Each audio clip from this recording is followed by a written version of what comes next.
Hello everyone, I hope you're well. I'm just trying to see when we start.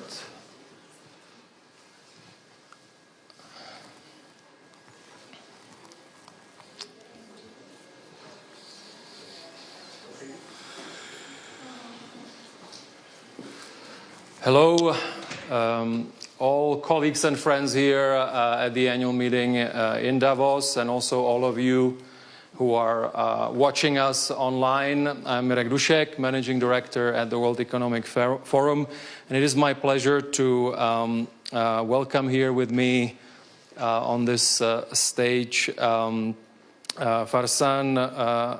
Aghabekian, Minister of State for Foreign Affairs and Expatriates of the Palestinian National Authority. Minister, a warm welcome. I'm so happy that you are here. And I'm very happy that we are meeting in a situation where we now have a ceasefire. There was also the release of hostages after so many months of suffering. I just want to tell you, we have for us here the situation in Gaza. The humanitarian situation in Gaza has been very much on the agenda. Also the larger situation in the Middle East. I'm very happy that we can have this conversation with you. We've also had here the Qatari Prime Minister, other Arab leaders addressing the situation also overall in the region. We also heard here from Israeli President Herzog. So I think it's very important that we hear from you and from your vantage point what the situation is and hopefully what the steps are going forward to further de-escalate and to further alleviate the human suffering that is on our minds and has been on our minds over all these months. So I think everyone is curious to get your perspective on actually what is now the situation on the ground after the ceasefire and how to make sure that this is a sustained ceasefire. What are the things that you think are being undertaken or should be undertaken to further address the situation and make sure this is sustained? Over to you. Well, thank you very much for giving me this platform. And today, what we have witnessed in Gaza is, of course, nothing short of a catastrophe of a massive extent. And we can only detect the enormity of what happened in Gaza once we are in Gaza to really assess on the ground. So we're, of course, very elated with the ceasefire, and certainly hope that the ceasefire brings something more sustainable in the future to end the suffering of the people, because we know that this war was nothing about except killing civilians and more civilians. And had the ceasefire taken place months ago, we believe that thousands of lives would have been spared. But at any rate, today we have a ceasefire. We need to ensure that that ceasefire is maintained. And there's a lot of responsibility on the international community to ensure that the ceasefire is maintained.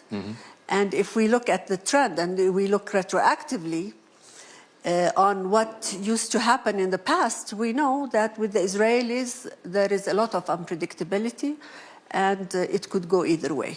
So the international community has a role in ensuring that the articles in the agreement are maintained, they are respected, and that there is monitoring and accountability irrespective of who violates.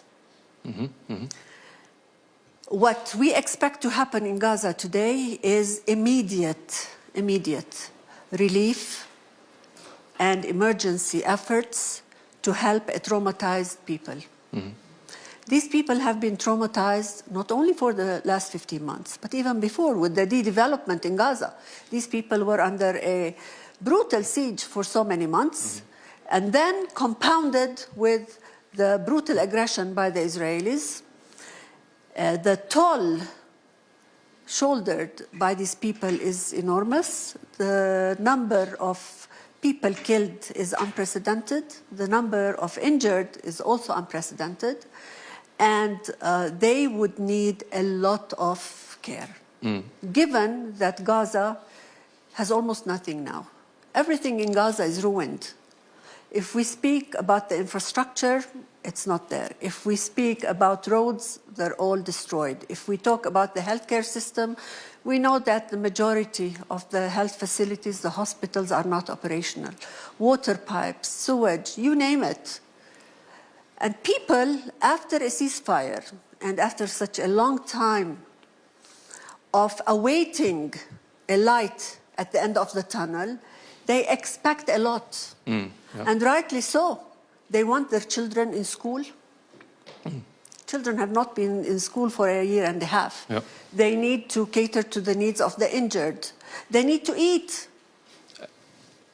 And so is there, for us just to understand, what is the current access of those different organizations that would or could be providing that aid? Well, today we have more trucks, 8 trucks going in, and they're increasing by the day. But is it sufficient? No, of course not, because the extent of need cannot be provided in a day or 2 or a week or a month. This would need concerted effort. It needs a lot of logistic support. It needs a lot of management. We have to ensure that the aid is reaching the people, all the people, not part of the people. And today, the Palestinian government has established a committee, and it will be working 24/7 to ensure that, and it has the different ministries represented in the committee to ensure that the needs are taken care of, at least to the extent possible. We need to understand that the challenges are enormous. And if anybody thinks that the Palestinian Authority can on its own provide everything, then, you know, it's quite naive. The Palestinian Authority is very ready to shoulder its responsibilities, but it needs to be fully supported. And fully supported how? It needs to be fully supported to have access to Gaza and empowered and enabled to enter Gaza and operate in Gaza. And then, so the ceasefire is between Israel and Hamas. So obviously there is this quite a complicated relationship also between your government and Hamas. So how do you view that? You said that your government should be invested in doing more. How do you view that in light of the complicated relationship that I think we all know about between your government and Hamas? As a person in government today, but also as a mother, as a regular Palestinian person, I think Gaza was severed from the entirety of the Palestinian occupied land. It's only natural today that it goes back to the core. And the core is today, whether we like it or not, the Palestinian Authority. And the authority has not left Gaza. In fact, during the war, many of the staff in health, in education, in water, in electricity were paid by the Palestinian Authority and were staff of the Palestinian Authority. So they have continued to work. It would be difficult, I mean, it would be challenging to mobilize everybody and be on their feet tomorrow. But it's doable. It's doable because once you have people already working, already in the system, it would be easier to mobilize them with some logistic support. And this is what we will be working on diligently. And are you optimistic because the plan has, what, 3 stages? Yeah, it has stages. And so are you optimistic that really we can get there? We have to stay optimistic because for us Palestinians, optimism is not a choice. It's not an option. It's a must. Because we cannot resort to helplessness and hopelessness. Okay, we have a deal. The deal has guarantors, it has to be, and we would like to move by the deal articles to ensure that first and foremost we cater to the needs of our people. These are our people and they need all the help we can provide. And we will not shy away from pressing and ensuring that we can provide them with whatever is possible at this specific time. Maybe just for us, just still more granular vision of what's happening on the ground. So are there already convoys that are going in as we speak? Yes. And from which Yes, yes. From which direction, so that we can imagine what is taking place? There are convoys going in, and we see them increasing by the day. But as I said, it's not enough. We need maybe 10, 20, 50 times more than what is getting there. And we need to have plans on the logistic management issues to ensure that people are getting at least, sustenance before we talk about something else. And then, of course, we need to go through all these steps, and hopefully, as you said, this will be successful. I really hope so. Then when people talk about the reconstruction, obviously there is huge damage. In addition to the human suffering, there is huge damage. With your government, how do you see this taking place in the future? What is your message to the different international stakeholders and also regional stakeholders? How do you imagine this would be implemented? You mentioned the committee, for example. I think my main message is that we are ready. Maybe we're not 100% ready, but we're doing our homework. And this has to be done with Palestinian hands, but with technical and financial assistance from the world at large. The destruction in Gaza cannot be shouldered by one entity. There's such a massive destruction, and the extent of needs, the enormity of the needs will require a concerted effort from everybody, from international organizations, from various countries, to chip in and come to the rescue of the people in Gaza. So we would start with relief efforts. You need to start feeding people. I mean, 90% of people are under famine. Of course. And the children with far-reaching effects, you can imagine the trauma under which these people are, and the mental health issues and the mental health care that will be required by these people. These people expect to go back home. What home? Everything is destroyed. I mean, it will hit these people. It is one thing being under bombardment for 15 months, but it is another thing to see the reality on the ground the day after. And this is when it will also hit them very hard. And we need to be there, us and the international community and the world at large. The world at large that gave Israel the opportunity to continue with whatever it was doing for 15 months, and we all know that it was stoppable. And Madam Minister, on the governance, future governance of Gaza, because it is linked to also then reconstruction, but also some of the relief efforts, what is your vision from your government? Obviously, there are all kinds of visions, but what is your vision, so for us to understand where you would like to take it as the Palestinian Authority? Again, the Palestinian Authority has a vision on a reconstruction plan. There's a vision for one Palestine, but there's also a component, a big component on the reconstruction of Gaza. And it entails, there are pillars for this vision in its entirety.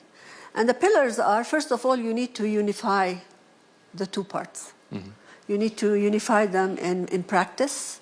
You need to unify them in administration, in operation. And we need to build our vision for Palestine and specifically in Gaza on principles of transparency, on principles of rule of order, on principles of one command, on principles of one law, one weapon, one line of communication, and so forth. And there is what is called the Gaza reform and rehabilitation plan, Gaza rehabilitation plan. We already have it ready. And we have some strategic initiatives that apply to all of Palestine, but specifically will also take into consideration the needs in Gaza. Because if we talk about strategic initiatives, including renewable energy, agriculture, to ensure that we can feed the people, if we talk about education for all, if we talk about rehabilitating the healthcare system and ensuring we localize the healthcare services, then again that is important, because all these initiatives will save us money. And it's important to save money because we also understand that it will require billions to reconstruct Gaza. So any saving in any direction is important.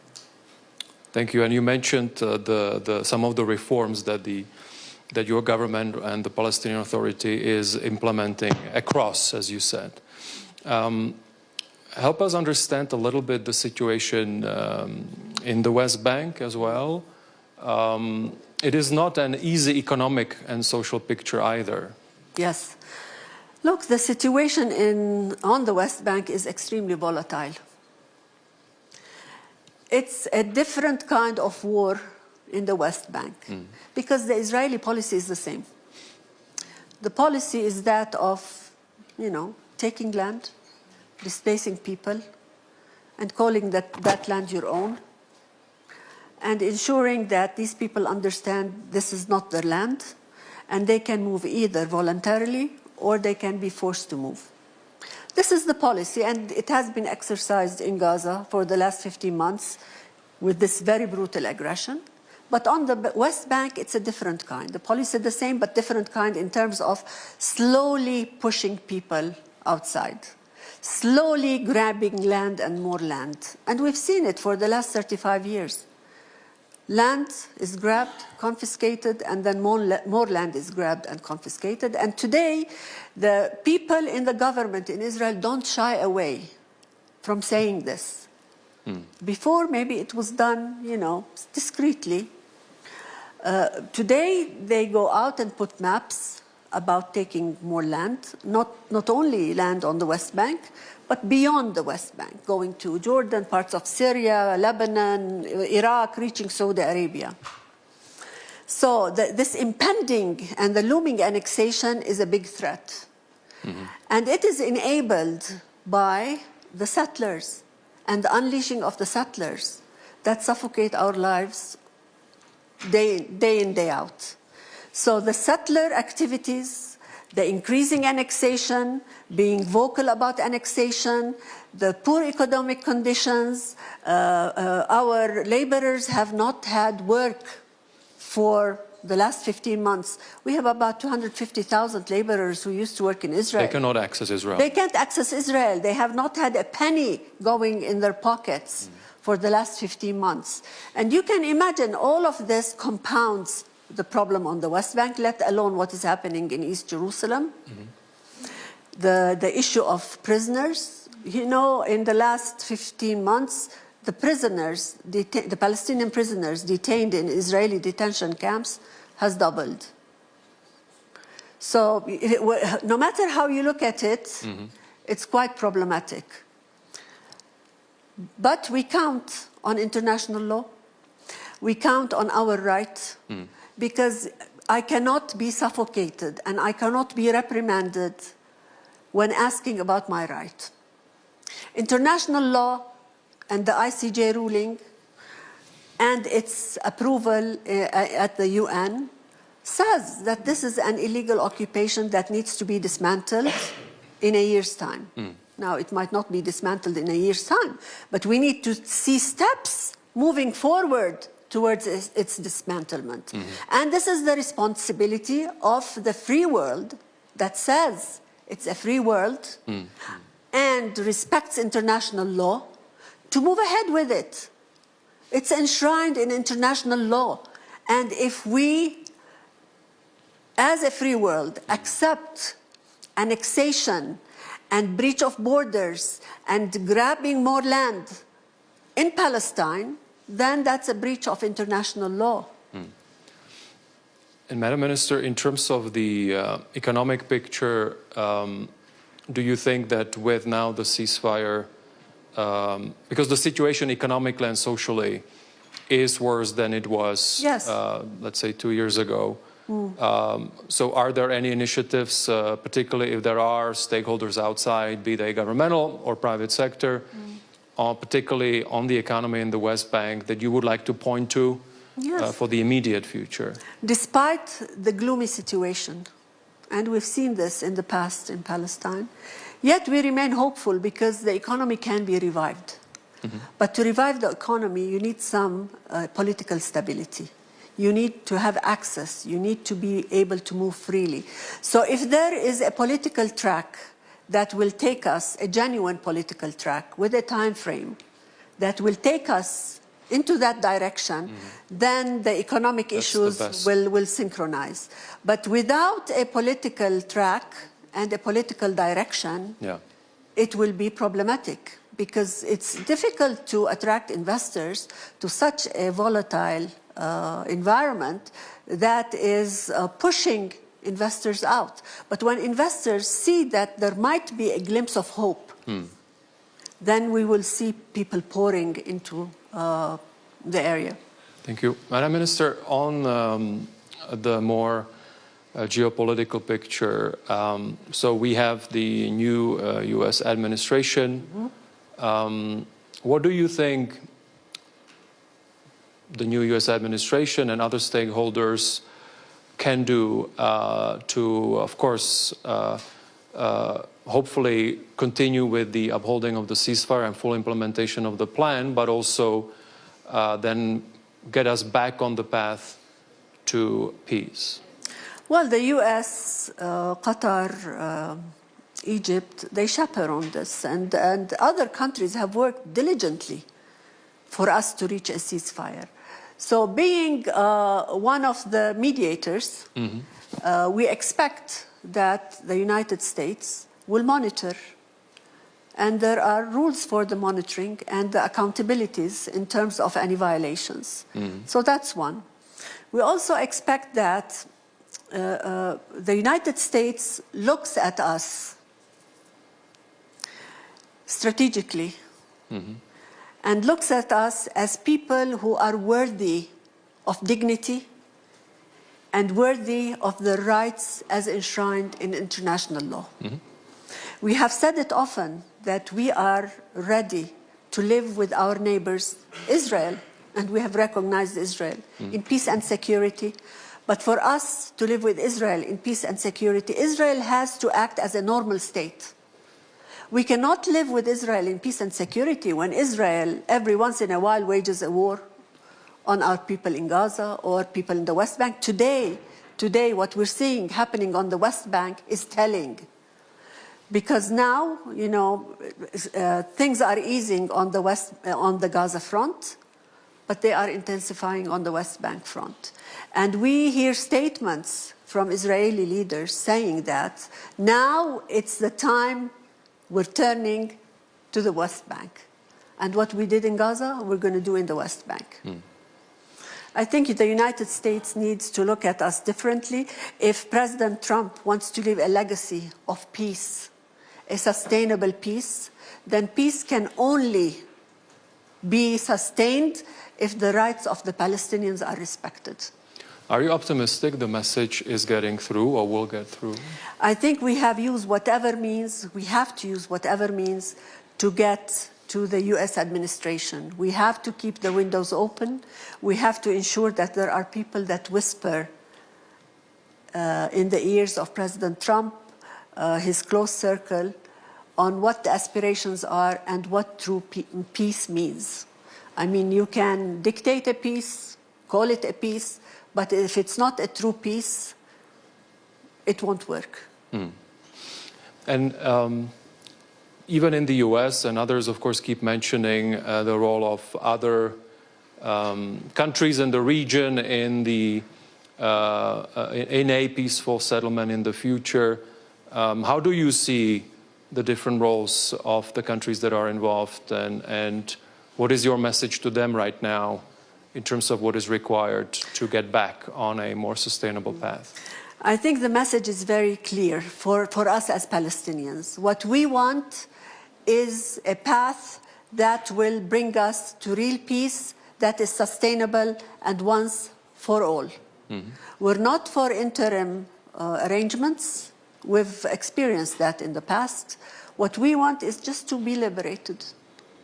We've been under a belligerent occupation for quite long, and the ICJ ruling is very clear about it today. Mm-hmm. We have the Global Coalition for Peace, spearheaded by the Kingdom of Saudi Arabia, Norway, and we have 90 countries that have rallied behind it. Mm-hmm. Mm-hmm. That's another important path. We're awaiting the peace conference to be held at the UN mid-year. We are awaiting a conference of the high contracting parties in March. So there are several activities or events taking place, all moving in the direction of peace. But again, we want what is called a true peace, mm-hmm. not something that gives us a camouflage mm-hmm. of what peace looks like, because people outside are dictating what that peace should look like, mm-hmm. and peace that takes the interest of all parties, not one party on the account of the other. And to me, we need to be seen as people worthy of living, as people worthy of their land, as people who need to be given time to breathe so that they can show the region and the world what we can contribute. Mm. We have contributed in the past. We have a great history of contribution, but we need to be given the opportunity to do so. Mm-hmm. And specifically on Saudi Arabia, how do you see their role? And can they be helpful also in, or anyone else in the region? There are all kinds of views on what kind of arrangements also in terms of security should be had in Gaza in the future. Saudi Arabia is a very important and weighty country. Financially, it's very important amongst Islamic and Arab countries. So coming into the picture with force is very, very important. And voicing that it will not move on the normalization track until the Palestinian track and the two-state and the materialization of the state moves on, it gives us a lot of hope. Madam Minister, finally, I mentioned that we had many stakeholders, many leaders that have engaged in dialogue on the situation in Gaza. Also, they have given views on pathways to peace. How can we restart a pathway to peace? We had here, as I said, among them also was from the region Israeli president who talked about Hamas's attack on October 7th and the human toll that it had. For us, of course, it's important, and it's very important we've had this conversation. I would like to understand from you, given the situation right now, you mentioned a two-state solution. How feasible is it? Many question it. How do you feel about it? How feasible you think it is, despite the challenges that we have right now? First and foremost, we need to understand that peace is possible. And justice can prevail, but it needs teeth. Mm-hmm. It can't just be a slogan. The two-state solution is the only viable solution, despite all the difficulties. There are other options, there are other solutions. But the viability of those solutions, if we think that the two-state solution is not viable, the viability of the other solutions are even less. So the whole world, even the United States, says that the most viable solution is the two-state solution. Mm-hmm. The International Court of Justice said that, we need to move towards a two-state solution. The Global Alliance wants a two-state solution. The whole world wants a two-state solution. The only entity that doesn't want a two-state solution is the occupier state of Israel. The state of Israel needs to understand that its illusion on occupying people forever, demonizing them, brutalizing them, can pass with impunity. They need to re-question that, because today, after what has happened and the pains inflicted on Palestinians and the sufferings of the Palestinians for decades, this will bring us to another, maybe more vicious cycle of violence in the future if this issue is not solved, and solved in the nearest time possible. So the two-state parameters are there. What we need is a genuine path that takes us with a specific framework on the two states, and a monitoring mechanism that puts the players into account. Madam Minister, thank you. You, at the beginning, mentioned the word hope. I think it's very important. We are meeting here at a very sensitive time. I think hope is maybe something that is not on people's mind, because it's really just a small installment in terms of where we need to be. But I really hope that if we have this conversation in a year's time, that we will be in a completely different situation, where some of the things we've discussed, maybe I will not be asking you about the feasibility of the two-state solution, or being very careful about even saying that maybe there are pathways to dialogue. I guess this is a testament of where we are right now, but to your point on hope, I do hope that we will now, this is the bottom, and we can go only upward from here. So thank you so much for sharing. Thank you so much for being here. All the best. Thank you.